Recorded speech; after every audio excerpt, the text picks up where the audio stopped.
I send you wonderful greetings today, wherever you are in the world. My name is Pastor KT, and today I have a wonderful message for you that will bless you, that will inspire you.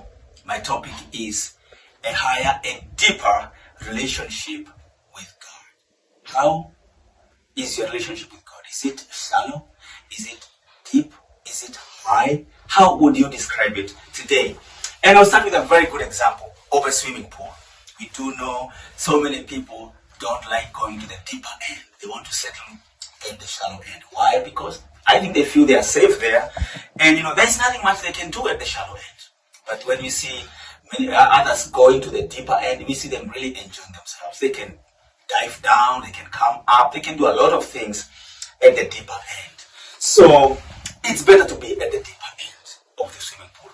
And I want to draw comparisons with our life and our relationship with God to ask, how deep is your relationship? How powerful is your relationship? How are your benefits?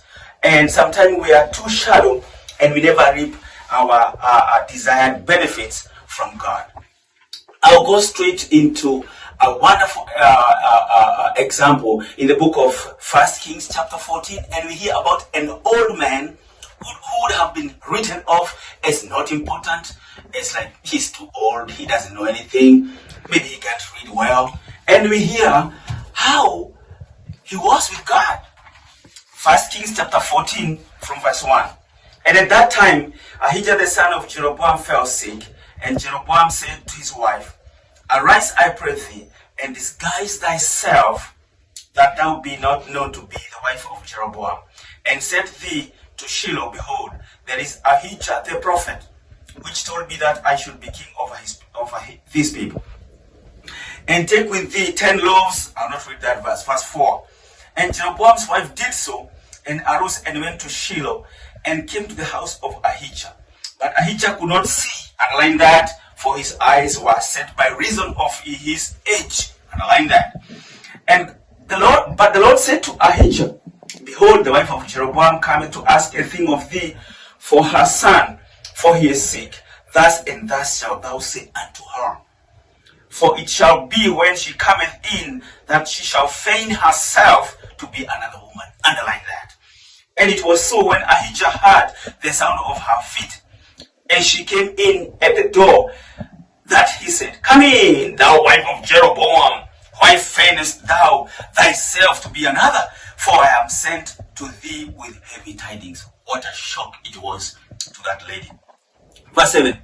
"Go tell Jeroboam, thus says the Lord God of Israel, for as much as I exalted thee from among the people, and made thee prince over my people Israel, and rent the kingdom away from the house of David, and gave it to thee, and yet thou hast not been as my servant David, who kept my commandments, and who followed me with all his heart, to do that only which was right in my eyes."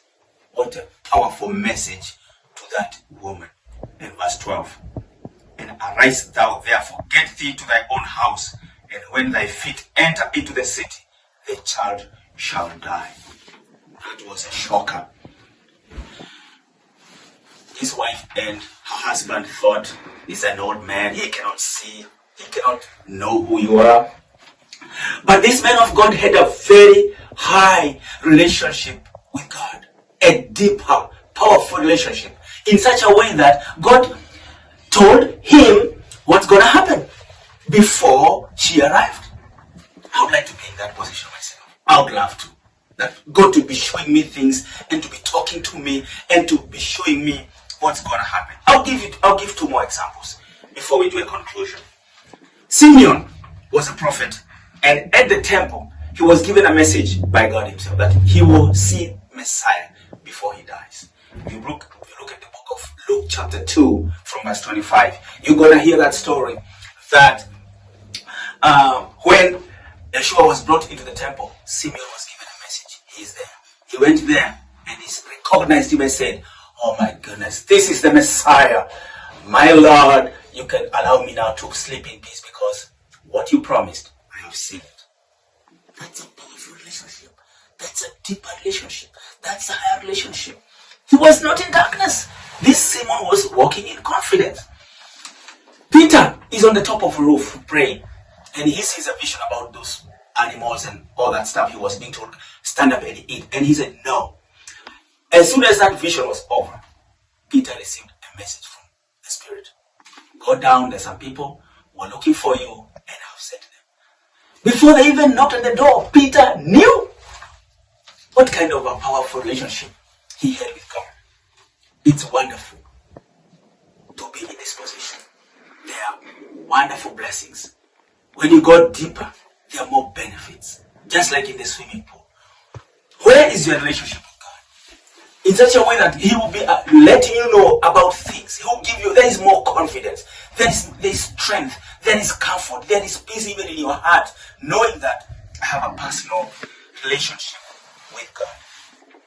I mean, there is a wonderful song I love called Deeper. And I can sing it very briefly.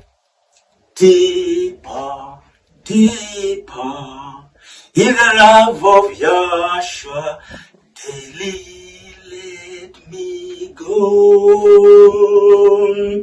Higher, higher, in the school of wisdom. It goes like that, and the chorus says, oh, deeper